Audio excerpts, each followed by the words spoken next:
जो लोगों को के मन में रहा है कि 3 साल तो आपने ये प्रयास कर लिया, आगे के प्रयास करने के लिए संसाधन पैसा कहां से आएगा, ये एक बड़ी चिंता की वजह रही है।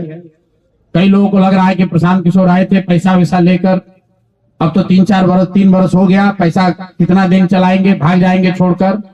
तो मैं आपको बता रहा हूं, आपके सामने, बिहार की जनता के सामने कमिट कर रहा हूं, आने वाले 5 साल तक मैंने ये भी संकल्प लिया है, जो कुछ भी मैं कमाऊंगा अगले 5 साल में, उसका 90%, कम से कम 90% जन सुराज के इस अभियान के लिए डोनेट कर रहे हैं। यही नहीं, पिछले 20 वर्ष में मैंने अपने द्वारा अर्जित की गई जो भी मेरी चल अचल संपत्ति है, मैंने अपने परिवार के लिए दिल्ली में एक घर को छोड़कर बाकी सारी संपत्ति को जन सुराज के इस अभियान के लिए डोनेट कर रहा हूं। कोई भी चाहे पैसे की वजह से बिहार की गरीब जनता का जो ये आशा है, ये रुकने नहीं दूंगा, चाहे इसके लिए जो कुछ भी करना पड़े, पैसे की वजह से ये अभियान रुकने वाला नहीं है। मैं फिर से दोहरा देता हूं, अगले 5 साल तक जो कुछ भी मेरी आमदनी होगी, उसका कम से कम 90% मैं जन सुराज के इस अभियान को चलाने के लिए दान करूंगा। और दूसरा, अगर पिछले 20 वर्ष में जो कुछ भी मैंने कमाया है, मेरी जो चल अचल संपत्ति है, उसमें एक अपने परिवार के लिए घर को छोड़कर बाकी सब कुछ जरूरत के मुताबिक जन सुराज को डोनेट कर दिया जाएगा।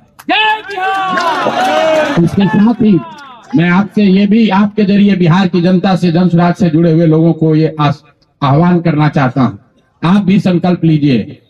हम अपना 90% दे रहे हैं, आपसे 10% भी नहीं मांग रहे, लेकिन आज से जन सुराज से जुड़ा हुआ हर व्यक्ति, बिहार को इस मिट्टी से प्रेम करने वाला हर व्यक्ति, आप चाहे किसी दल के हो, किसी विचार के हो, कोई भी काम करते हो, एक मदद कीजिए अपने राज्य के बेहतरी के लिए, सुधार के लिए, व्यवस्था परिवर्तन के इस अभियान के लिए।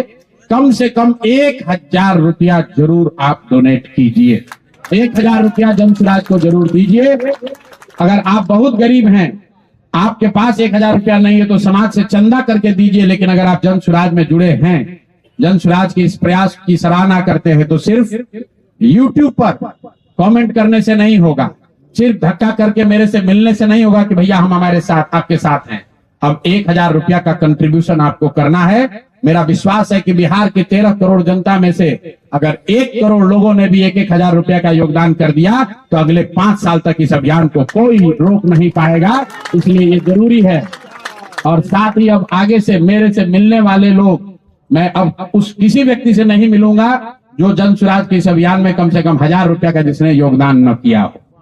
उस किसी व्यक्ति से बात विचार नहीं करूंगा जो जन सुराज के इस अभियान में टेंजेबल तौर पर कंधा न लगाए। क्योंकि जैसा मैंने कहा है, सलाह का समय खत्म हुआ। 3.5 साल हम लोगों ने सलाह दिया है। हर आदमी अच्छा बात करता है और फिर जाकर वही गलती दोहराता है। तो सुधार का अब दूसरा चरण है। सलाह का समय खत्म हुआ, संघर्ष का समय शुरू हो रहा है। अगर आपको लगता है कि जन सुराज बेहतर है, जन सुराज की सोच बेहतर है, ये बिहार के बेहतरी के लिए है, बिहार के बच्चों के पढ़ाई रोजगार के लिए है, पलायन बंद करने के लिए है, तो मेरे भाई आप भी कुछ योगदान दीजिए, कुछ समय निकालिए, कुछ संसाधन बिहार के इस व्यवस्था के सुधार के लिए लगाइए। इसी के लिए हम लोग यहाँ आज बैठे थे। आज 1 दिन का ये कार्यक्रम खत्म हुआ। आगे अब अगले 1.5 से 2 महीनों में हम लोग पूरी तरीके से जन सुराज के संगठन को पुनर्गठित करेंगे। और जैसा कि मैंने आपको बताया, 15 जनवरी से हम लोग फिर से पूरी ताकत, ईमानदारी और शुद्धता से बिहार के हर उस वार्ड में, 1,18,000 वार्ड में पहुंचेंगे, हर उस प्रखंड में पहुंचेंगे जहां पर लोगों के साथ अन्याय हुआ है, लोगों के साथ सरकार ने छल किया है। सिर्फ वोट का छल नहीं किया है, कल सरकार बनी है, देखिए लोगों के मुंह पर सरकार ने तमाचा लगाया है। ऐसे भ्रष्टाचारी मंत्रियों को, आपराधिक छवि के मंत्रियों को, ऐसे लोगों को मंत्री बनाया गया है जिन्होंने जीवन में कुछ पढ़ा नहीं, कुछ किया नहीं। वो सिर्फ इसलिए मंत्री बन गए क्योंकि उनके पिताजी मंत्री हैं, उनके पिताजी बड़े नेता है। यही बात तो जन सुराज 3 वर्ष से समझा रहा है। बिहार के सामान्य परिवार के बच्चे क्लर्क बनने के लिए, सिपाही बनने के लिए, नौकरी पाने के लिए वर्षों की पढ़ाई करते हैं। और यहाँ मंत्री जी का बच्चा, नेता का बच्चा बिना पढ़े वो आपका राजा बन गया। और कल जो मंत्रिमंडल बना है, उसने एक तरीके से दिखाया है, जिसको कहते हैं अंग्रेजी में rubbing the salt on the wound, घाव पर नमक लगाने वाली बात है। नीतीश कुमार ने हर उस व्यक्ति को मंत्री बनाया है जिस पर भ्रष्टाचार के बड़े आरोप लगे। हर उस व्यक्ति को मंत्री बनाया गया है जिसकी छवि आपराधिक है। तो नीतीश कुमार, अमित शाह और नरेंद्र मोदी जी ये दिखाना चाहते हैं कि बिहार की जनता तुमसे वोट खरीद लिया, अब हम वो करेंगे जो हमारी मर्जी है।